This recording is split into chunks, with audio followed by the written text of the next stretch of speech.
ನೀವೇನ್ ಆಕ್ಷನ್ ತಗೊಳ್ತೀರಾ ನೋಡುವ ಅಂತ ನಾನು ಇವತ್ತಿನವರೆಗೆ ನಾನು ಸುಮ್ಮನೆ ಇದ್ದೆ. ಮಾತಾಡಿದ್ದೇವೆ, ಅಲ್ಲಿ ಕೇಳಿದ್ದೇವೆ. ಎಂತ ಹೇಳಿದ್ರು? ನಾವು ಹೋಗುವಾಗ ಸಿಗುದಿಲ್ಲ ಅಂತ ಹೇಳ್ತಾ ಇದ್ದಾರೆ ಅವರು. ಎಂತ ಹೋಗುವಾಗ ಸಿಗುದಿಲ್ಲ? ಅವರು ಧರ್ಮಸ್ಥಳದ ದೇವರಿಗೆ ಹಣ ಕಟ್ಟಿಟ್ಟಿದ್ದಾರೆ ನನ್ನ ಹೆಸರಲ್ಲಿ. ಯಾಕೆ ಕೇಳಿ ಫಸ್ಟ್. ನಾನು ಹೇಳಿದೆ ನಾನು ಕಟ್ತೇನೆ, ನಂಗೆ ಕೊಡಿ ಮೈಕ್ರೋಬಾಂಕ್. ಮುಂದೆ ನಾನು 2 ವರ್ಷ ಕಟ್ಟಿದ್ರೆ ಶಿಫ್ಟ್ ಕೊಡಿ, ನಾನು ಕಟ್ಟಿ ಬರ್ತೇನೆ ಅಂತ ಹೇಳಿದ್ದೇನೆ. ಅದೆಲ್ಲ ಸಿಕ್ಲಿ ನನ್ಗೆ. ನೋಡಿ ಅಮ್ಮ, ನಿಮ್ದು ಸಮಸ್ಯೆ ನೀವು ಬಗೆಹರಿಕೊಳ್ಳಿ. ನನ್ನ ಸಮಸ್ಯೆ ಏನಿಲ್ಲ. ಈಗ ದೇವರಿಗೆ ದುಡ್ಡು ಕಟ್ಟಿಟ್ಟಾಗಿದೆ. ನಾನು ಅದಕ್ಕೆ ಏನಂತ ನಾನು ಧರ್ಮಸ್ಥಳದಲ್ಲಿ ಪರಿಹಾರ ಮಾಡ್ಕೊಂಡು ಬಂದಿದ್ದೇನೆ. ನಾನಿನ್ನು ದುಡ್ಡು ಕಟ್ಟುದಿಲ್ಲ. ಈಗ ಹೇಳ್ತಿದ್ರಿ ನೀವು. ಈಗ ನಾನು ಮೊನ್ನೆ ಶನಿವಾರ ಹೇಳಿದ್ದೆ, ಈ ಯೋಜನೆ ಅಧಿಕಾರಿ ಕೂಡ ಯಾಕೆ ಕಟ್ಲಿಲ್ಲ ಹೇಳಿ ಬಂದು ಕೇಳಲಿಲ್ಲ. ಯಾಕೆ ಕೇಳಲಿಲ್ಲ? ಅವ್ರಿಗೆ ಗೊತ್ತುಂಟು, ಅವರು ಸೂಪರ್ವೈಸರ್ ಮಾಡಿ ತಪ್ಪು ಗೊತ್ತುಂಟು. ಅವ್ರು ಮರ್ಯಾದೆ ಹೋಗ್ತದೆ ಬಂದ್ರೆ. ಅದ್ರ ಮುಂಚೆಲ್ಲ ವ್ಯವಹಾರ ಕರೆಕ್ಟ್ ಆಗೇ ಇತ್ತು, ನಾವು ಕರೆಕ್ಟ್ ಆಗೇ ಮಾಡ್ಕೊಂಡು ಬಂದಿದೆ. ಈಗ ಎಲ್ಲ ಸ್ವಲ್ಪ ಉಲ್ಟಾ ಪಲ್ಟಾ ಆಗಿದೆ ಅಲ್ಲ, ಅವಾಗ ನಮಗೂ ಸ್ವಲ್ಪ ಎನ್ಕ್ವೈರಿ ಮಾಡ್ಬೇಕಂತ ಅನಿಸ್ತದೆ. ನಮಗೂ ಕೂಡ ಲೋನ್ ಮುಖಾಂತರ ನೀವು ಅದನ್ನ ಕಟ್ಕೊಳ್ತೀರಿ ಬಿಟ್ರೆ, ಇದು PRK ಮೊತ್ತ ಅಂತ ಎಂಟ್ರಿ ಮಾಡ್ತೀರಾ ಸ್ಟೇಟ್ಮೆಂಟ್ ಅಲ್ಲಿ. ನಿಮ್ದು ಲೋನ್ 47,000 ಕಂತು ಬಾಕಿ ಉಂಟಲ್ಲ, ಅದನ್ನು ಕ್ಲಿಯರ್ ಮಾಡಿ ಮೇಡಮ್. ಅಲ್ಲ, ನಿಮ್ ಕ್ಲಿಯರ್ ಮಾಡ್ಲಿಕ್ಕೆ ಹೇಳ್ತೀರಿ, ಅವ್ರ ತಪ್ಪನ್ನ ನೀವು ಅದೇ ಹೇಗೆ ಸರಿ ಮಾಡ್ತೀರಿ ಹೇಳಿ? ನಾನು ಯಾಕೆ ಬಾಕಿ ಮಾಡಿದೆ ಅಂತ ಹೇಳಿಲ್ವಾ ಅವ್ರು ನಿಮ್ಗೆ? ಯಾಕೆ ಬಾಕಿ ಮಾಡಿದೆ ನಾನು ಹೇಳಿಲ್ವಾ? ನಾನು ಓಡಿ ಹೋಗಿದ್ದೇನೆ ಅಂತ ಮಾತ್ರ ಹೇಳಿದ್ದಲ್ವಾ ಅವರು, ಬೇರೆ ಅಂತ ಹೇಳಿಲ್ಲಲ್ಲ ನಿಮ್ಮ ಹತ್ರ. ಹಲೋ. ಹಲೋ. ಹೇಳಿ ಮೇಡಮ್. ಹಲೋ ಹೇಳಿ, ಮಾತಾಡಿ. ಏನ್ ಗೊತ್ತಾ, ನಿಮ್ದು 47,000 ಓವರ್ಡಿ ಉಂಟು, ಹಾಗೆ ಅವರು ಲೆಟರ್ ಮಾಡಿದ್ದಾರೆ. ಯಾಕೆ 47,000 ಡ್ಯೂ ಯಾಕೆ ಆಗಿದೆ ಅಂತ ಹೇಳಿಲ್ವಾ ಅವರು? ಯಾಕೆ ಆಗಿದೆ? ಅದೇ ಕೇಳಿದ, ಅದು ಹೇಳಿಲ್ವಾ ಅವರು? ಯಾಕಾಗಿದೆ ಅಂತ ಹೇಳಿಲ್ವಾ? ಅಲ್ಲ, ನೀವು ನಿಮ್ಮ ಸೂಪರ್ವೈಸರ್ SP ಅಲ್ಲಿ ಸಂಘದಲ್ಲಿ ಹೋಗಿ ಡಿಸ್ಕಸ್ ಎಲ್ಲ ಆಗಿದೆ. 3-4 ಸಲ ಡಿಸ್ಕಸ್ ಆಗಿದೆ. ನಾನು ಯೋಜನಾಧಿಕಾರಿನ ಕರ್ಸಿ ಅಂತ ಹೇಳಿದ್ದೇನೆ. ಯೋಜನಾಧಿಕಾರಿ ಬರ್ಲಿಕ್ಕೆ ರೆಡಿ ಇಲ್ಲ, ಬರ್ಲೇ ಇಲ್ಲ ಯೋಜನಾಧಿಕಾರಿ. ಬೇಕಾದ್ರೆ ಸಂಘ ಸದಸ್ಯರ ಹತ್ರ ಕೇಳಿ. ಯೋಜನಾಧಿಕಾರಿನ ಕರ್ಸಿ ಅಂತ ನಾನು ಖುದ್ದಾಗಿ ಹೇಳಿದೆ. ಯೋಜನಾಧಿಕಾರಿ ಬರ್ಲಿ, ನಂಗೆ ಮಾತಾಡ್ಬೇಕಂತ ಹೇಳಿದ್ರೆ ಯೋಜನಾಧಿಕಾರಿ ಬರ್ಲಿಕ್ಕೆ ರೆಡಿ ಇಲ್ಲ ಅಲ್ಲಿಗೆ. ಯಾಕೆ ಬರುದಿಲ್ಲ ಹೇಳಿ? ಅವ್ರ ಮರ್ಯಾದೆ ಹೋಗ್ತದೆ ಬಂದ್ರೆ, ಗೊತ್ತುಂಟಾ ನಿಮ್ಗೆ? ಆಫೀಸಲ್ಲಿ ಮಾತಾಡ್ತೇನೆ ನಾನು. ನಾನು ಒಂದ್ ನಿಮಿಷ ನಿಮ್ಮ ಕಾಲ್ ಬಂದ ತಕ್ಷಣವೇ ನಾನು ಮೊನ್ನೆನೆ ಹೋಗೋಳು. ನಿಮ್ಮ ಕಾಲ್ ಬಂದ ತಕ್ಷಣ ನಾನು ಮೊನ್ನೆನೆ ಹೋಗೋಳು. ಆದ್ರೆ ಆ ವಿಚಾರ ತಿಳಿಸಿ ಆಗಿದೆ. ಇನ್ನು ನೀವೇನ್ ಆಕ್ಷನ್ ತಗೊಳ್ತೀರಾ ನೋಡುವ ಅಂತ ನಾನು ಇವತ್ತಿನವರೆಗೆ ನಾನು ಸುಮ್ಮನೆ ಇದ್ದೆ. ಆಯ್ತಾ? ನೀವು ನಮ್ಮನ್ನೇ ನೀವು ಯೋಜನಾಧಿಕಾರಿ ಹೋಗಿ ಅಂತ ಕಳಿಸ್ತೀರಲ್ವಾ, ಮುಂದಿನ ಆಕ್ಷನ್ ನಾನು ತಗೊಳ್ತೇನೆ. ಏನಂತ ನಾನು ತಗೊಳ್ತೇನೆ. ಅವ್ರು ಏನ್ ಮಾಡಿದ್ರು ಅಂತ ನಿಮ್ಗೆ ಹೇಳಲಿಲ್ಲ. ನಾನು ಊರ್ ಬಿಟ್ಟು ಹೋಗಿದ್ದೇನೆ ಅಂತ ನಾವು ಸುಳ್ಳು ಹೇಳ್ತಾರಲ್ಲ. ಇವತ್ತು SP ಎದುರೇ ನಾನು ಬಂದಿದ್ದೇನೆ ಗಾಡಿಯಲ್ಲಿ. ಸೇವಾ ಪ್ರತಿನಿಧಿ ನನ್ನ ಎದುರೇ ಹೋಗಿದ್ದಾರೆ. ಅದ್ ಯಾವ ಬಾಯಲ್ಲಿ ಅವರು ನಾನು ಊರ್ ಬಿಟ್ಟು ಹೋಗಿದ್ದೇನೆ ಅಂತ ಹೇಳ್ತಾರೆ ಅವರು. ಹಲೋ ಹೇಳಿ ಸರ್, ಹೇಳಿ. ಸಮಸ್ಯೆ ನಿಮ್ಗೆ ಏನಂತ ಕೊಟ್ಟಿದ್ದಾರೆ? ಏನ್ ಸಮಸ್ಯೆ ಆಗಿದೆ ಅಂತ ಹೇಳಿದ್ದಾರೆ? ನೀವು ಸಂಘದಲ್ಲಿ ಕಂತು ಕಟ್ಟುದಿಲ್ಲ. ನಿಮ್ಗೆ ಲೆಟರ್ ಕಂತು ಯಾಕೆ ಕಟ್ಟುದಿಲ್ಲ ಅಂತ ಹೇಳಿಲ್ವಾ? ಯಾಕೆ ಕಟ್ಟುದಿಲ್ಲ ಅಂತ ಹೇಳಿಲ್ವಾ? ಯಾಕೆ ಕಟ್ಟುದಿಲ್ಲ? ನೀವು ಸಿಗ್ತಾ ಇಲ್ಲ ಅಂತೆ. ಯಾರು ಹೇಳಿದ್ದು? ನಾನು ಅದೇ ಊರಲ್ಲಿದ್ದೇನಲ್ಲ. ಬೇಕಾದ್ರೆ ಉಳಿದ ಸದಸ್ಯರವ್ರ ಹತ್ರ ಕೇಳಿ. ನಾನು ಅದೇ ಊರಲ್ಲಿದ್ದೇನೆ. SP ಮೊನ್ನೆ ಸೇವಾ ಪ್ರತಿನಿಧಿ ಸೂಪರ್ವೈಸರ್ ನನ್ನ ಎದುರೇ ಸಿಕ್ಕಿದ್ದಾರೆ. ಇವತ್ತು ಕೂಡ ನನ್ಗೆ ಸೇವಾ ಪ್ರತಿನಿಧಿ ಎದುರೇ ಸಿಕ್ಕಿದ್ದಾರೆ. ದಿನಕ್ಕೆ 4 ಸಲ ಅದೇ ದಾರಿಯಲ್ಲಿ ನಾನು ಹೋಗ್ತೇನೆ. ಊರು ಬಿಟ್ಟು ಹೋಗಿದಾರ ಹೇಳಿ ನಿಮ್ಗೆ ಲೆಟರ್ ಕಳಿಸಿದಾರಲ್ಲ, ಅದು ಯಾರು ಸದಸ್ಯರು ಸಿಗ್ನೇಚರ್ ಎಲ್ಲ ತಕೊಂಡು ಕಳಿಸಿದಾರ ಅವರು, ಅಥವಾ ಅವರಷ್ಟಕ್ಕೆ ಅವ್ರು ಕಳಿಸಿಕೊಟ್ಟಿದಾರ? ನಾವು ಮಾತಾಡಿದ್ದೇವೆ, ಅಲ್ಲಿ ಕೇಳಿದ್ದೇವೆ. ಎಂತ ಹೇಳಿದ್ರು? ನಾವು ಹೋಗುವಾಗ ಸಿಗುದಿಲ್ಲ ಅಂತ ಹೇಳ್ತಾ ಇದ್ದಾರೆ ಅವರು. ಎಂತ ಹೋಗುವಾಗ ಸಿಗುದಿಲ್ಲ? ಅವರು ಧರ್ಮಸ್ಥಳದ ದೇವರಿಗೆ ಹಣ ಕಟ್ಟಿಟ್ಟಿದ್ದಾರೆ ನನ್ನ ಹೆಸರಲ್ಲಿ. ಯಾಕೆ ಕೇಳಿ ಫಸ್ಟ್. ಯಾಕೆ ಕಟ್ಟಿಟ್ಟದ್ದು ಕೇಳಿ. ಯಾರು ಸೇವಾ ಪ್ರತಿನಿಧಿ ಅಂತೆ, ಮತ್ತೆ ಸೂಪರ್ವೈಸರ್. ನನ್ಗೆ ಗೊತ್ತಿಲ್ಲ. ನನ್ನನ್ನ ಕರೆಯದೆ ಇವರ ಒಳಗೆ ಇವರು ಮೀಟಿಂಗ್ ಮಾಡ್ಕೊಂಡು ಉಳಿದ 9 ಸದಸ್ಯರನ್ನ ಮೀಟಿಂಗಿಗೆ ಕರೆದು ನನ್ನನ್ನ ಕರೆಯದೆ, ನನಗೆ ಅವಳಿಗೆ ಹೇಳ್ಬೇಡಿ, ವಿಜಯಲಕ್ಷ್ಮಿಗೆ ಗೊತ್ತಾಗಬಾರ್ದು ಅಂತ ಹೇಳ್ಬಿಟ್ಟು 11 ರೂಪಾಯಿ 11 ರೂಪಾಯಿ ದೇವರಿಗೆ ದುಡ್ಡು ಕಟ್ಟಿಟ್ಟಿದ್ರಂತೆ. ಇವರಿಗೆ ಅಧಿಕಾರ ಕೊಟ್ಟವ್ರು ಯಾರು ದೇವರಿಗೆ ದುಡ್ಡು ಕಟ್ಟಿಡ್ಲಿಕ್ಕೆ? ಅಲ್ಲ ನೋಡಿ, ನೀವು ತಪ್ಪು ಮಾಡಿದ್ರೆ ಅದೇ ನಾನು ತಪ್ಪು ಮಾಡ್ಲಿಲ್ಲ. ಅದು ನನಗುಂಟು. ನಾನು ಅದಕ್ಕೆ ಕಟ್ಟುದಿಲ್ಲಲ್ಲ. ನನಗೆ ನಂಬಿಕೆ ಇರ್ಲಿಕ್ಕೆ ಹೋಗಿ ನಾನು ದುಡ್ಡು ಕಟ್ಟೋದು ನಿಲ್ಸಿದ್. ನಾನು ಅವ್ರು ದೇವರಿಗೆ ದುಡ್ಡು ಕಟ್ಟಿಟ್ಟಿದ್ರಲ್ವಾ, ನನ್ಗೆ ದೇವ್ರ ಮೇಲೆ ನಂಬಿಕೆ ಉಂಟು. ಅದಕ್ಕೋಸ್ಕರ ನಾನು ದುಡ್ಡು ಕಟ್ಟುದಿಲ್ಲ. ಅಲ್ಲ, ಕಟ್ಟದಿದ್ರೆ ಅದಕ್ಕೆ ಪರ್ಯಾಯ ವ್ಯವಸ್ಥೆ ಮಾಡ್ತಾರೆ. ಮಾಡಿ ನೀವು ಪರ್ಯಾಯ ವ್ಯವಸ್ಥೆ ನೋಡಿ. ಯೋಜನಾಧಿಕಾರಿ ಅವರಿಗೆ ಕೇಳಿ ಸರ, ಯೋಜನಾಧಿಕಾರಿ ಅವರಿಗೆ ಪರಿಹಾರ ಸಮಸ್ಯೆ ಮಾಡ್ಲಿಕ್ಕೆ ಆಗುದಿಲ್ಲ ಹೇಳಿ ಊರು ಬಿಟ್ಟು ಹೋಗಿದ್ದಾರೆ ಹೇಳಿ ನಿಮ್ಗೆ ಲೆಟರ್ ಕೊಟ್ಟದ್ದು. ಪರಿಹಾರ ಮಾಡ್ಲಿಕ್ಕೆ ಆಗುದಿಲ್ಲ ಹೇಳಿ. ಯಾಕೆ ಹೇಳಿ? ಅವ್ರದ್ದು ತಪ್ಪು ಉಂಟಲ್ಲ, ಅವ್ರ ತಪ್ಪು ಸಿಕ್ಕಿ ಬೀಳ್ತಾರಲ್ಲ ಹೇಳಿದ್ರೆ. ನೋಡಿ, ನಾವು ಖಾಲಿ ಊರು ಬಿಟ್ಟು ಹೋದ ಇದಕ್ಕೆ ನಾವು ಇದನ್ನ ಇದು ಮಾಡುದಲ್ಲ. ಮತ್ತೆಂತಕ್ಕೆ ನೀವು ಮಾಡ್ತೀರಿ? ಅಲ್ಲಲ್ಲ, ಒಂದ್ ನಿಮಿಷ ರೀ. ನಂಗೆ ಬೇರೆ ಪುರಾಣ ನಂಗೆ ಬೇಡ. ಗೊತ್ತಾಯ್ತಾ? ಒಬ್ಬರಿಂದಾಗಿ ಇತರ 9 ಜನರಿಗೆ ಸಮಸ್ಯೆ ಆಗಬಾರ್ದು ಮತ್ತೆ ಅದು ಅವ್ರಿಗೆ ಗೊತ್ತಿರ್ಬೇಕು, ಸೂಪರ್ವೈಸರಿಗೆ ಗೊತ್ತಿರ್ಬೇಕಿತ್ತು, ಸೂಪರ್ವೈಸರಿಗೂ ಸೇವಾ ಪ್ರತಿನಿಧಿಗೆ ಗೊತ್ತಿರ್ಬೇಕಿತ್ತು. ಅವ್ರಿಗೆ ಗೊತ್ತಿಲ್ವಾ? ಅವ್ರಿಗೆ ಗೊತ್ತಿಲ್ವಾ? ಅವ್ರೇನು ಮಗುವ? ಅವ್ರ ಕೆಲಸದಲ್ಲಿ ಇರುವಾರಲ್ವಾ ಅವರು? ಏನಂತ ಗೊತ್ತಿರೋದು? ಉಳಿದ ಸದಸ್ಯರ ಸಮಸ್ಯೆ ಆಗ್ತದೆ ಅವ್ರಿಗೆ ಗೊತ್ತಿರ್ಬೇಕಿತ್ತು. ಅವ್ರು ಯಾಕೆ ನನ್ಗೆ ಗೊತ್ತಿಲ್ಲದಾಗೆ ನನ್ ದೇವರಿಗೆ ದುಡ್ಡು ಕಟ್ಟಿಟ್ಟಿದ್ರು ಅವರು? ಅದು ನಮಗೆ ಗೊತ್ತಿಲ್ಲ. ಅದು ನಿಮ್ಗೆ ಗೊತ್ತಿಲ್ಲ, ಅದಕ್ಕೆ ನೀವು ಮಾತಾಡ್ತೀರಿ. ನಿಮ್ಗೆ ವಿಷಯ ಗೊತ್ತಿಲ್ಲ, ಅದಕ್ಕೆ ನಿಮ್ಗೆ ಗೊತ್ತಿಲ್ಲ ಅನ್ನೋ ಉದ್ದೇಶಕ್ಕೆ ವಿಜಯಲಕ್ಷ್ಮಿ ಅವ್ರದ್ದು ಕಂತು ಬರ್ತಾ ಇಲ್ಲ, ಅವ್ರು ಊರ್ ಬಿಟ್ಟು ಹೋಗಿದ್ದಾರೆ ಹೇಳಿ ಲೆಟರ್ ಕೊಟ್ಟದ್ದು. ಯಾಕೆ ನಿಮ್ಗೆ ಈ ವಿಷಯ ಎಲ್ಲ ಗೊತ್ತಿಲ್ಲಲ್ಲ ನಿಮ್ಗೆ? ನೋಡಿ ಅಮ್ಮ, ಊರ್ ಬಿಟ್ಟು ಹೋದ ಕಾರಣಕ್ಕೋಸ್ಕರನೇ ನಾವು ಮೆಂಬರ್ಸ್ ಆಫ್ ಸ್ಟ್ಯಾಂಡರ್ಡ್ ಅಥವಾ ನಿಮ್ಮನ್ನ ಸಪರೇಟ್ ಇದರಲ್ಲಿ ಇಡುವಂತದ್ದು. ಅದಕ್ಕೆ ಒಂದೇ ಉದ್ದೇಶಕ್ಕೋಸ್ಕರ ಇಡುವುದಿಲ್ಲ. ಇದರ ಉದ್ದೇಶ ಏನಂದ್ರೆ ಒಬ್ಬರಿಂದಾಗಿ 9 ಜನರಿಗೆ ತೊಂದರೆ ಆಗ್ಬಾರ್ದು, ಅನ್ಯಾಯ ಆಗ್ಬಾರ್ದು.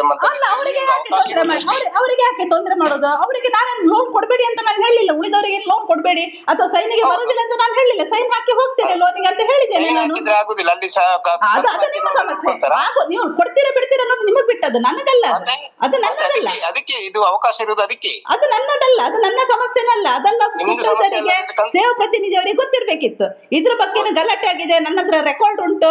ಅವರು ಹೌದು ಅಂತ ಒಪ್ಕೊಂಡಿದ್ದಾರೆ, ದೇವರಿಗೆ ದುಡ್ಡು ಕಟ್ಟಿಟ್ಟದ್ದು ಹೌದು ಅಂತ ಒಪ್ಕೊಂಡಿದ್ದಾರೆ. ನಮ್ದು ತಪ್ಪಾಗಿದೆ, ನಾವೀಗ ಏನ್ ಮಾಡಿ ತಪ್ಪಾಗಿದೆ ಅಂತ ಹೇಳಿದ್ದಾರೆ ಯಾರು ಸೂಪರ್ವೈಸರ್.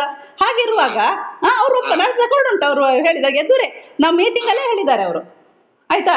ಅವರದ್ದು ತಪ್ಪಿಟ್ಕೊಂಡು ನಮ್ಮನ್ನ ಊರು ಬಿಟ್ಟು ಓಡಿ ಹೋಗಿದ್ದಾರೆ ಅಂತ ಹೇಳ್ಬಿಟ್ಟು ನಮ್ಮ ಮೇಲೆ ತಪ್ಪನ್ನು ಹೊರೈಸಿ ಇವ್ರು ಬಚಾವಾಗ್ಲಿಕ್ಕೆ ನೋಡುದು. ಆದ್ರೆ ಈಗ ದೇವರಿಗೆ ದುಡ್ಡು ಕಟ್ಟಿಟ್ಟದಕ್ಕೆ ನಿಮ್ಮಿಂದ ಏನು ಆಕ್ಷನ್ ಇಲ್ವಾ? ಅದಕ್ಕೆ ಏನಿಲ್ಲ. ಈಗ ಗೊತ್ತಾಯ್ತಲ್ಲ ಏನಂತ ನೋಡ್ಬೇಕು ನಾವು. ಮಾಡಿ ಅವ್ರಿಗೆ ಆಕ್ಷನ್ ತಗೊಳ್ಳಿ. ಫಸ್ಟ್ ಅವ್ರಿಗೆ ಆಕ್ಷನ್ ತಗೊಳ್ಳಿ. ಫಸ್ಟಿಗೆ ಅವ್ರಿಗೆ ಆಕ್ಷನ್ ತಗೊಳ್ಳಿ, ಮತ್ತೆ ನಮ್ಮ ಬುಡಕ್ಕೆ ಬರ್ಬೋದು. ನೋಡಿ ಅಮ್ಮ, ನಿಮ್ದು ಸಮಸ್ಯೆ ನೀವು ಬಗೆಹರಿಕೊಳ್ಳಿ. ನನ್ನ ಸಮಸ್ಯೆ ಏನಿಲ್ಲ. ಈಗ ದೇವರಿಗೆ ದುಡ್ಡು ಕಟ್ಟಿಟ್ಟಾಗಿದೆ. ನಾನು ಅದಕ್ಕೆ ಏನಂತ ನಾನು ಧರ್ಮಸ್ಥಳದಲ್ಲಿ ಪರಿಹಾರ ಮಾಡ್ಕೊಂಡು ಬಂದಿದ್ದೇನೆ. ನಾನು ಇನ್ನು ದುಡ್ಡು ಕಟ್ಟುದಿಲ್ಲ. ಅಲ್ಲ, ನಾನು ಹೇಳಿದ್ದೇನಲ್ಲ ಅದಕ್ಕೆ ಏನ್ ಬೇಕು ನೀವು ಮಾಡಿ. ನಾನ್ ನನ್ನ ಮರ್ಯಾದೆ ಈಗ ಊರ್ ಬಿಟ್ಟು ಹೋಗಿ ನನ್ನ ಮರ್ಯಾದೆ ತೆಗ್ದಿದಾರಲ್ವಾ, ಅದಕ್ಕೆ ಏನಂತ ಆಕ್ಷನ್ ನಾನ್ ತಗೊಳ್ತೇನೆ. ನೀವು ತಗೊಳ್ಳಿ, ಅರ್ಥ ಆಯ್ತಲ್ಲ. ನೀವು ಅಲ್ಲಿ ನಿಮ್ಮ PO ಇದ್ದಾರೆ, FS ಇದ್ದಾರೆ, ಅವ್ರ ಹತ್ರ ಮಾತಾಡಿ. ನಾನು ಮೊನ್ನೆನೆ ಮಾತಾಡೋಣ. ನೋಡಿ, ಈ ವಿಷಯ ಗೊತ್ತಾದ ತಕ್ಷಣ ಮೊನ್ನೆನೆ ಹೋಗಿ ನಾನು ಮಾತಾಡೋಣ. ಆದ್ರೆ ನೀವು ಏನಾದ್ರೂ ಆಕ್ಷನ್ ತಗೊಳ್ತೀರಾ ನೋಡುವ ಅಂತ ಹೇಳ್ಬಿಟ್ಟು ನಾನು ಇವತ್ತು ಫೋನ್ ಮಾಡಿದ್ದೆ. ನೀವು ಏನ್ ತಗೊಳ್ತೀರಿ, ಇದ್ರ ಬಗ್ಗೆ ನೀವೇನ್ ಆಕ್ಷನ್ ತಗೊಳ್ತೀರಿ ಅನ್ನೋ ಉದ್ದೇಶಕ್ಕೆ ನಾನು ಫೋನ್ ಮಾಡಿದ್ದೆ. ನಿಮ್ಗೆ ಏನು ತಗೊಳ್ಳಿಕ್ಕೆ ಆಗುದಿಲ್ವಾ? ನಾನೇ ಹೋಗ್ತೇನೆ ತಗೊಳ್ಳಿಕ್ಕೆ, ನಾನೇ ಹೋಗ್ತೇನೆ. ಆಯ್ತಾ? ನಿಮ್ಮವ್ರು ತಪ್ಪು ಮಾಡಿದ್ರು ಪರವಾಗಿಲ್ಲ, ನಿಮ್ಮವ್ರನ್ನ ನೀವು ಬಚಾವ್ ಮಾಡ್ತೀರಿ ಅಲ್ವಾ? ನೋಡಮ್ಮ, ನೋಡಿ ಈಗ ನಮ್ಮ ಗಮನಕ್ಕೆ ಈಗ ಹೇಳ್ತಿದ್ರಿ ನೀವು. ಈಗ ನಾನು ಮೊನ್ನೆ ಶನಿವಾರ ಹೇಳಿದ್ದೆ. ಈಗ ಮೊನ್ನೆ ಶನಿವಾರ ಹೇಳಿದ್ದು ನಾನು. ಶನಿವಾರ ಹೇಳಿದ್ದೇನೆ, ಇವತ್ತೇ ಹೇಳಿದ್ದಲ್ಲ ನಾನು. ಮೊನ್ನೆ ಶನಿವಾರ ಹೇಳಿದ್ದು. ಶನಿವಾರ ಹೇಳಿದ್ರಿ. ಶನಿವಾರ ನಿಮ್ಮ PO ಹತ್ರ ಎಲ್ಲ ಮಾತಾಡಿದ್ದಾರೆ. ಹೌದು, ಅದೇ ಹೇಳಿದ್ದೆ. ಮಾತಾಡಿ ಅಂತ. ಹಾಗೆ ಇನ್ನು ನೀವು ಹೇಳ್ತೀರಿ ಇನ್ನು ತಕೊಳ್ಬೇಕಷ್ಟೇ ಅಂತ ಹೇಳ್ತೀರಿ. ನೀವು ಮಾತಾಡಿ ಎಂತ ಮಾತಾಡಿದ್ದಕ್ಕೆ ಏನಾದ್ರು ಪರಿಹಾರ ಸಿಕ್ಲಿಲ್ವಾ? ಸಿಗ್ಬೇಕು, ಮತ್ತೆ ನೋಡ್ಬೇಕು. ಇನ್ನೊಮ್ಮೆ ಹೌದಾ ಅಲ್ವಾ ಅಂತ ನೋಡ್ಬೇಕು. ಹೌದಲ್ಲ ಯಾಕೆ? ರೆಕಾರ್ಡ್ ನಾನು ತೋರಿಸ್ತೇನಲ್ಲ, ರೆಕಾರ್ಡ್ ನಾನೇ ಕೊಡ್ತೇನೆ ನಿಮ್ಗೆ. ಮೇಡಮೇ ಒಪ್ಕೊಂಡದ್ದು ನಾನೇ ರೆಕಾರ್ಡ್ ಕೊಡ್ತೇನೆ ನಿಮ್ಗೆ. ಅವ್ರು ಅಲ್ಲ ಅಂತ ಒಪ್ಕೊಂಡೆ. ಅವ್ರು ಇಲ್ಲ ನಾವು ಹಾಗೆ ಮಾಡ್ಲೇ ಇಲ್ಲ ಅಂತ ಅವ್ರಿಗೆ ಹೇಳಲಿಕ್ಕೆ ಸಾಧ್ಯವೇ ಇಲ್ಲ. ಆಯ್ತಾ? ಮೀಟಿಂಗ್ ಅಲ್ಲೇ ಅವ್ರು ಒಪ್ಕೊಂಡಿದ್ದಾರೆ. ಹೌದು, ನಾವು ತಪ್ಪು ಮಾಡಿದ್ದೇವೆ, ತಪ್ಪಾಗಿ ಹೋಗಿದೆ, ಕೇಳಿ, ತಪ್ಪಾಗಿ ಹೋಗಿದೆ, ನಾವು ತಪ್ಪು ಮಾಡಿದ್ದೇವೆ ಅಂತ ಒಪ್ಕೊಂಡಿದ್ದಾರೆ ಅವರು. ಅಲ್ಲ, ರೆಕಾರ್ಡ್ ಕೊಡಿ. ಅದಕ್ಕೆ ಒಪ್ಪಿಕೊಂಡದಕ್ಕೆ ರೆಕಾರ್ಡ್ ಕೊಡಿ. ಕೊಡುದಿಲ್ಲ ನಿಮ್ಮ ಹತ್ರ. ಅದಕ್ಕೆ ಕರ್ಸ್ಲಿ, ನನ್ನ ಮೀಟಿಂಗಿಗೆ ಕರ್ಸ್ಲಿ, ನನ್ನ ಕೊಡ್ತೇನೆ. ಆಗ ಕರ್ಸಿ ನನ್ನ ಮೀಟಿಂಗಿಗೆ. ಯೋಜನೆ ಅಧಿಕಾರಿ ಕೂಡ ಯಾಕೆ ಕಟ್ಲಿಲ್ಲ ಹೇಳಿ ಬಂದು ಕೇಳಲಿಲ್ಲ. ಯಾಕೆ ಕೇಳಲಿಲ್ಲ? ಅವ್ರಿಗೆ ಗೊತ್ತುಂಟು, ಅವ್ರು ಸೂಪರ್ವೈಸರ್ ಮಾಡಿ ತಪ್ಪು ಗೊತ್ತುಂಟು. ಅವ್ರ ಮರ್ಯಾದೆ ಹೋಗ್ತದೆ ಬಂದ್ರೆ. ಆಯ್ತಾ? ಯಾಕೆ ಯೋಜನೆ ನಾನು ಹೇಳಿದ್ದೇನೆ, ಯೋಜನೆ ಅಧಿಕಾರಿಗಳನ್ನು ಕರ್ಸಿ ಅಂತ ನಾನು ಹೇಳಿದ್ದೇನೆ ಮೀಟಿಂಗಿಗೆ. ಬರ್ಲಿಲ್ಲ ಯಾಕೆ ಯೋಜನೆ ಅಧಿಕಾರಿ? ಮಾತಾಡಿ, ಕೇಳಿ, ಸೂಪರ್ವೈಸರ್ ಹತ್ರ ಹೇಳಿದ್ರಿ, ಉಳಿದ ಸದಸ್ಯರ ಕೇಳಿ, ಯೋಜನೆ ಅಧಿಕಾರಿಯನ್ನ ಕರ್ಸಿ ಅಂತ ಹೇಳಿದ್ರೆ ಬರ್ತಾರೆ ಅಂತ ಹೇಳ್ಬಿಟ್ಟು ಮೀಟಿಂಗ್ ಹೊತ್ತಲ್ಲಿ ಹೇಳ್ತಾರೆ ಇಲ್ಲ ಅವರು ಅಲ್ಲಿ ಅಮಸ್ ಬೆಲೆಗಳಿಗೆ ಹೋಗಿದ್ದಾರೆ, ಅವರಿಗೆ ಬರ್ರಿ. ಹಾಗಾದ್ರೆ ಇವರಿಗೆ ಇದು ಸಮಸ್ಯೆ ಇರುವಲ್ಲಿ ಇಂಪಾರ್ಟೆಂಟಾ ಅಥವಾ ಇವರಿಗೆ ಬೇರೆ ಮೀಟಿಂಗ್ ಇಂಪಾರ್ಟೆಂಟಾ? ಯಾಕೆ ಬರ್ಲಿಲ್ಲ ಯೋಜನೆ ಅಧಿಕಾರಿ ಅವರು? ಅದನ್ನ ಪೆಂಡಿಂಗ್ ಇಡ್ತೇವೆ ನಾವು.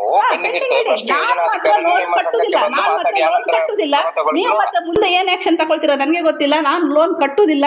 ಅವ್ರು ದೇವರಿಗೆ ದುಡ್ಡು ಕಟ್ಟಿಟ್ಟು ಬಂದದಕ್ಕೆ ನಾನು ಅದಕ್ಕೆ ಪರಿಹಾರ ಮಾಡ್ಕೊಂಡು ಬಂದಿದ್ದೇನೆ. ಅದಲ್ಲಿಗೆ ಕ್ಲೋಸ್ ಆಯ್ತು.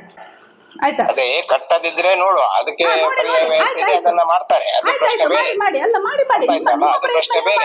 ಯಾಕಂದ್ರೆ ನಿಮ್ಗೆ ಏನು ಸಮಸ್ಯೆ ಆಗಿದೆ ಅದನ್ನ ನಾವು ನೋಡ್ತೇವೆ, ನಾವು ವಿಚಾರಿಸ್ತೇವೆ. ನೋಡಿ, ನಿಮ್ಮ ಪ್ರಯತ್ನ ನೀವು ಮಾಡಿ, ನನ್ನ ಪ್ರಯತ್ನ ನಾನು ಮಾಡ್ತೇನೆ. ಕಂತು ಕಟ್ಟದಿದ್ರೆ ಅದು ಏನು ಕ್ರಮ ಇದೆ ಅದು ಏನಾದ್ರೆ ಮುಂದೆ ಆಯ್ತು, ನಿಮ್ಮ ಕ್ರಮ ನೀವು ತಕೊಳ್ಳಿ, ನಿಮಗೆ ಗೊತ್ತಾಗ್ತದೆ ಬಿಡಿ. ಆಯ್ತು. ನೀವು ಹೆದರ್ಸುದು ಯಾರಿಗೆ? ನೀವು ಧಮಕಿ ಹಾಕುದು ಯಾರಿಗೆ? ಗೊತ್ತಾಗ್ತದೆ ಹೇಳಿ ಧಮಕಿ ಹಾಕುದು ಯಾರಿಗೆ ನೀವು?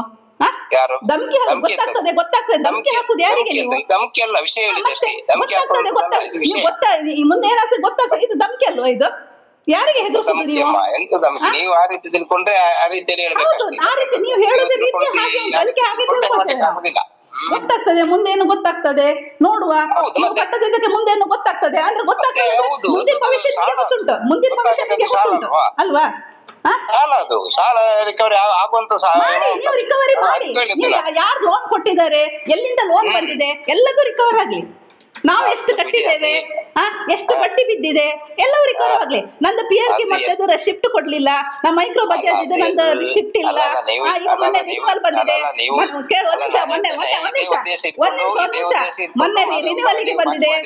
ನೋಡಿ ಒಂದ್ ನಿಮಿಷ ಮೈಕ್ರೋ ಬಜಾಜ್ ರಿನಿವಲ್ಗೆ ಬಂದಿದೆ.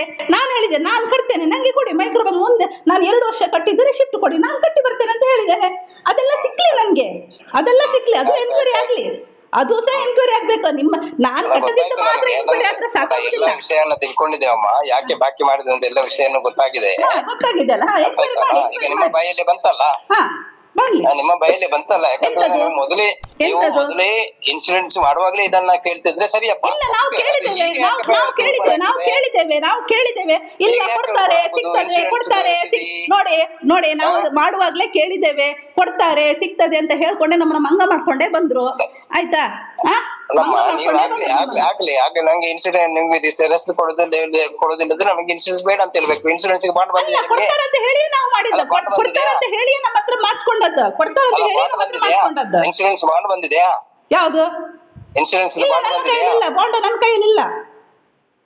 ಅಲ್ಲ, ಇನ್ಶೂರೆನ್ಸ್ ಬಾಂಡ್ ಬಂದಿದೆ ನಿಮ್ಗೆ? ಇಲ್ಲ, ನನ್ನ ಕೈಗೆ ಬರ್ಲಿಲ್ಲ ಇನ್ಶೂರೆನ್ಸ್ ಬಾಂಡ್. ಇನ್ಶೂರೆನ್ಸ್ ಬಾಂಡ್ ನಿಮ್ಮ ಕೈಗೆ ಬರ್ಲಿಲ್ಲ. ಮತ್ತೆ ಈಗ ದುಡ್ಡು ಕಟ್ಟಿದ್ರಿ? ಅಲ್ಲ, ಕಟ್ಸಿದಾರಲ್ಲ, ಬಾಂಡ್ ಆಗಿದೆ, ಇನ್ಸೂರೆನ್ಸ್ ಆಗಿದೆ ಹೇಳಿ ಅದೇ ನಾನು ಕೇಳ್ತಾ ಇರೋದು. ನಂದು ಬರ್ಲಿ, ನಾನು ಕಟ್ಟಿದ್ದು ರೆಸಿಪ್ಟ್ ಎಲ್ಲ ಬರ್ಲಿ ನನ್ಗೆ. ನಾನು ಎಷ್ಟು ವರ್ಷ ರಿನ್ಯೂವಲ್ ಮಾಡಿದ್ರಿ? 2 ವರ್ಷ ಆಗಿದೆ. 2 ವರ್ಷದ ರಿನ್ಯೂವಲ್ ಆಗಿದೆ ನಂದು. 2 ವರ್ಷದಲ್ಲಿ ನಿಮ್ಗೆ ಬಾಂಡೇ ಬರ್ಲಿಲ್ಲ? ಇಲ್ಲ, ಬರ್ಲಿಲ್ಲ. ನಿಮ್ಮ ನೋಡ, ಇದನ್ನ ವಿಚಾರಿಸಿ. ನೀವು ಎಷ್ಟು ಸಾಲ ತಗೊಂಡಿದ್ದೀರಾ? ಅದ್ರ ಮೇಲೆ ಏನಾದ್ರು ಭದ್ರತೆ ಇಟ್ಟು ಸಾಲ ತಗೊಂಡಿದ್ದೀರಾ? ಹೌದು, ನಾನು ತಗೊಂಡಿದ್ದೇನೆ. ಬಾಂಡ್ ಮೇಲೆ? ಹೌದು. ಎಷ್ಟು ಸಾಲ ತಗೊಂಡಿದ್ರಿ? ಬಾಂಡ್ ಮೇಲೆ 1 ಲಕ್ಷ ತಗೊಂಡಿದ್ದೇನೆ. ಹೌದು, ಮತ್ತೆ ಬಾಂಡ್ ಅಲ್ಲಿ ಶ್ಯೂರಿಟಿ ಆಗಿರ್ತದೆ. ಮತ್ತೆ ಅದು ಆಗ್ಲಿ. ಈಗ ನನ್ಗೆ ಬಾಂಡ್ ಬೇಡ, ನಾನು 2 ವರ್ಷ ಕಟ್ಟಿದ LIC ನಂಗೆ ರೆಸಿಪ್ಟ್ ಕೊಡಿಯಲ್ಲ, ಅದೆಲ್ಲಿ ಹೋಗ್ತದೆ? ನಾನೀಗ ಸಾಲ ಇದ್ರು ಕೂಡ ಅದ್ರ ಮೇಲೆ ಒಂದ್ ನಿಮಿಷ ನಂದು ಪೂರ್ತಿ ಆಗ್ಲಿಲ್ಲ. ಈಗ ನಾನು ಅದ್ರ ಮೇಲೆ ಸಾಲ ಮಾಡಿದ್ರು ಕೂಡ ನಾನು 2 ವರ್ಷ ಬಾಂಡ್ಗೆ ಇನ್ಸೂರೆನ್ಸ್ ಕಟ್ಟಿದ್ದೇನಲ್ವಾ, ಅದ್ರದ್ದು ರೆಸಿಪ್ಟ್ ಎಲ್ಲಿ ಉಂಟು? ನಾನು ಕಟ್ಟೋದಕ್ಕೆ ಇನ್ಸೂರೆನ್ಸ್ ಕಟ್ಟಿದ್ದಕ್ಕೆ ಪ್ರೂಫ್ ಎಲ್ಲಿ ಉಂಟು ನನ್ನ ಹತ್ರ? ನಿಮ್ಮಲ್ಲಿ ಸ್ಟೇಟ್ಮೆಂಟ್ ಅಲ್ಲಿ ಎಂಟ್ರಿ ಆಗಿಲ್ವಾ? ಸ್ಟೇಟ್ಮೆಂಟ್ ಅಲ್ಲಿ ಯಾವ್ದು ಎಂಟ್ರಿ ಆಗಿದೆ? ಇದ್ರದ್ದು ಎಂಟ್ರಿ ಆಗುದಿಲ್ಲ. ಅದ್ರಲ್ಲಿ ಮೈಕ್ರೋ ಬಜಾಜ್ ಸಾಲ ಅಂತ ಎಂಟ್ರಿ ಆಗಿಲ್ಲ. ಅದ್ರಲ್ಲಿ ಮೈಕ್ರೋ ಬಜಾಜ್ ಸಾಲ ಅಂತ ಎಂಟ್ರಿ ಆಗ್ಲಿಲ್ಲ. ಸಾಲ ಎಂಟ್ರಿ ಆಗಿದೆ. ಅಮೌಂಟ್ ಎಂಟ್ರಿ ಇದೆಯಾ? ಅಮೌಂಟ್ ಎಂಟ್ರಿ ಉಂಟು. ಅದು ಯಾವ ಅಮೌಂಟ್ ಅಂತ ನಾವು ನೋಡ್ಬೇಕು. ನಿಮ್ಮ ಇನ್ಸೂರೆನ್ಸ್ ಅಮೌಂಟ್ ಗೆ ಟ್ರಾನ್ಸ್ಫರ್ ಆದಾಗಲೇ ಲೋನ್ ಎಂಟ್ರಿ ಆಗ್ತದೆ. ನೋಡಿ, ಲೋನ್ ಎಂಟ್ರಿ ನೀವು ಇನ್ಸೂರೆನ್ಸ್ ಗೆ ಹಾಕ್ತೀರಾ ಅನ್ನೋದು ನಮಗೇನ್ ಗೊತ್ತಿರ್ತದೆ? ಅದ್ರಲ್ಲಿ ಏನ್ ಮೆನ್ಷನ್ ಮಾಡಿದ್ದೀರಾ ನೀವು? ಎಂತ ಮೆನ್ಷನ್ ಸ್ಟೇಟ್ಮೆಂಟ್ ಅಲ್ಲಿ ಇದು ಇನ್ಸೂರೆನ್ಸ್ ಇದು ಅಮೌಂಟ್ ಅಂತ ಹೇಳಿ ಮೆನ್ಷನ್ ಮಾಡಿದ್ದೀರಾ? ಮತ್ತೆ ಅಲ್ವಾ, ನೀವು ಮೆನ್ಷನ್ ಮಾಡಿಲ್ಲ ಅಂದ್ರ ಮೇಲೆ ಅದು ಇನ್ಸೂರೆನ್ಸ್ ಗೆ ಹೋಗ್ತದೆ. ಏನ್ ಗ್ಯಾರಂಟಿ ಉಂಟು ನಮ್ಗೆ? ಈಗ ಇನ್ಸೂರೆನ್ಸ್ ಹೋಗುದಾದ್ರೆ ಆ ಸಾಲ ಇನ್ಸೂರೆನ್ಸ್ ಹೋಗುದಾದ್ರೆ ಇನ್ಸೂರೆನ್ಸ್ ಅಂತಾನೆ ಮೆನ್ಷನ್ ಆಗ್ಬೇಕು. ಈಗ ಬ್ಯಾಂಕ್ ಅಲ್ಲಿ ನೋಡಿ, ಯಾರೇ ಒಂದು ಯಾವ ಅಕೌಂಟಿಗೆ ಅಮೌಂಟ್ ಹಾಕಿದ್ರು ಕೂಡ ಇಂಥವ್ರ ಅಕೌಂಟಿಗೆ ಬಿದ್ದಿದೆ ಹೇಳಿ ಹೆಸರು ಕೂಡ ಬರ್ತದೆ. ಎಷ್ಟು ವರ್ಷ ಆಯ್ತು ನೀವು ಯೋಜನೆಗೆ ಸೇರಿ? 13 ವರ್ಷ ಆಗಿದೆ. 13 ವರ್ಷದಿಂದ ವ್ಯವಹಾರ ಮಾಡ್ಕೊಂಡು ಬಂದಿದ್ರೆ. ಆದ್ರೆ ಮೈಕ್ರೋ ಬಜಾಜ್ ಬಂದಿದೆ ಇತ್ತೀಚೆಗಲ್ಲ, ನೋಡಿ. ಅದ್ರ ಮುಂಚೆ ಎಲ್ಲ ವ್ಯವಹಾರ ಮಾಡ್ಕೊಂಡು ಬಂದಿದ್ದೇವೆ. ನೋಡಿ, ಅದ್ರ ಮುಂಚೆ ಎಲ್ಲ ವ್ಯವಹಾರ ಮಾಡ್ಕೊಂಡು ಬಂದಿದ್ದೇವೆ ನಾವು, ಇಲ್ಲ ಅಂತ ನಾನು ಹೇಳ್ತಾ ಇಲ್ಲ. ಅದ್ರ ಮುಂಚೆ ಎಲ್ಲ ವ್ಯವಹಾರ ಕರೆಕ್ಟ್ ಆಗೇ ಇತ್ತು, ನಾವು ಕರೆಕ್ಟ್ ಆಗೇ ಮಾಡ್ಕೊಂಡು ಬಂದಿದೆ. ಈಗೆಲ್ಲ ಸ್ವಲ್ಪ ಉಲ್ಟಾ ಪಲ್ಟಾ ಆಗಿದೆ ಅಲ್ಲ, ಅವಾಗ ನಮಗೂ ಸ್ವಲ್ಪ ಎನ್ಕ್ವೈರಿ ಮಾಡ್ಬೇಕಂತ ಅನಿಸ್ತದೆ ನಮಗೂ ಕೂಡ. ಆಯ್ತಾ? ಹಾಗಾಗಿ ನೋಡಿ, PRK ಮೊತ್ತ ನೀವು ಸ್ಟೇಟ್ಮೆಂಟ್ ಅಲ್ಲಿ ಎಂಟ್ರಿ ಮಾಡ್ತೀರಿ. ಇದು PRK ಮೊತ್ತ ಅಂತ, ಅದು ನೀವು ಲೋನ್ ಮುಖಾಂತರ ನೀವು ಅದನ್ನ ಕಟ್ಕೊಳ್ತೀರಿ ಬಿಟ್ರೆ ಇದು PRK ಮೊತ್ತ ಅಂತ ಎಂಟ್ರಿ ಮಾಡ್ತೀರಾ ಸ್ಟೇಟ್ಮೆಂಟ್ ಅಲ್ಲಿ? ಇಲ್ಲ ಅಲ್ವಾ? ಅದು ಸಾಲ ಅಂತ ನೋಡುದಾ, ಅಥವಾ PRK ಮೊತ್ತ ಅಂತ ನೋಡುದಾ, ಅಥವಾ ಇದು ಇನ್ಸೂರೆನ್ಸ್ ಬಾಂಡ್ ಇದು ದುಡ್ಡು ಅಂತ ನೋಡುದಾ? ನಾವು ಕೇಳ್ಬೇಕು, ಇದೆಂತ ದುಡ್ಡು ಮೇಡಮ್ ಅಂತ ನಾವು ಅವ್ರ ಹತ್ರ ಕೇಳ್ಬೇಕು. ಇಲ್ಲದ್ರೆ ಗೊತ್ತಾಗುದಿಲ್ಲ. ಇದು PRK ಮೊತ್ತ. ಎಲ್ಲಿ ಉಂಟು ಮೆನ್ಷನ್ ಎಲ್ಲಿ ಉಂಟು PRK ಮೊತ್ತ ಹೇಳಿ? ಇಲ್ಲ ಮೆನ್ಷನ್ ಇಲ್ಲ. ಮೈಕ್ರೋ ಬಜಾಜ್ ಇದು ಇನ್ಸೂರೆನ್ಸ್ ಇದು ದುಡ್ಡಿದು ಎಲ್ಲಿ ಉಂಟು ಎಂಟ್ರಿ? ಅದ್ರದ್ದು ಇಲ್ಲ ಅಲ್ವಾ? ಅದಕ್ಕೆಲ್ಲ ಪರಿಹಾರ ನಮ್ಮಂದು ಇದೆ. ಕೊಡಿ ನೀವು ಪರಿಹಾರ. ಅದೇ ಹೇಳಿದ್ದು, ನೀವು ಪರಿಹಾರ ಕೊಡಿ. ನೀವು ಫಸ್ಟ್ ಪರಿಹಾರ ಕೊಟ್ಬಿಟ್ಟು ಮತ್ತೆ ಮಾತಾಡಿ ನಮ್ಮ ಹತ್ರ, ಆಯ್ತಾ?